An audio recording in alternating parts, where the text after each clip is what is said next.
Le 20 octobre, Sadat, constatant que les forces de Sharon sont en train de couper en deux son dispositif, se déclare prêt à accepter un cessez-le-feu qui est voté par l'ONU le 22. Mais les combats reprennent le lendemain. À cet instant, la guerre du Kippour entre dans une nouvelle phase, celle de l'internationalisation du conflit.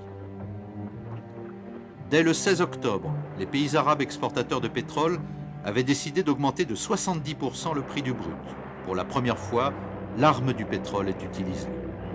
Inquiets de la déroute de leurs alliés, les soviétiques décident d'organiser un vaste pont aérien afin de ravitailler les armées arabes. Dans le même temps, ils mettent en état d'alerte leur flotte de Méditerranée et mobilisent 3 divisions aéroportées.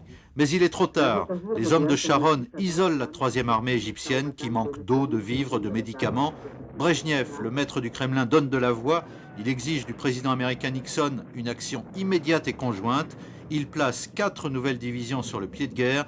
Nixon réplique en mettant en état d'alerte les forces nucléaires stratégiques. La guerre du désert va-t-elle provoquer un conflit mondial ? Le 24 octobre, le Conseil de sécurité impose un nouveau cessez-le-feu qui, cette fois, sera respecté. Pendant ce temps, Sharon a consolidé sa position. Ses soldats achèvent l'encerclement de la 3e armée égyptienne et atteignent le golfe de Suez. Les chars israéliens sont à 100 km du Caire.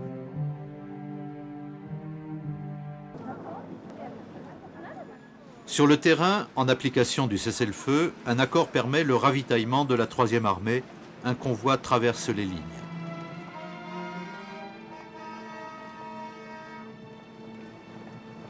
Pour la première fois, officiers israéliens et arabes se retrouvent face à face autour d'une table de négociation. Le 11 novembre est signé l'accord dit du kilomètre 101. Golda Meir obtient la libération des prisonniers.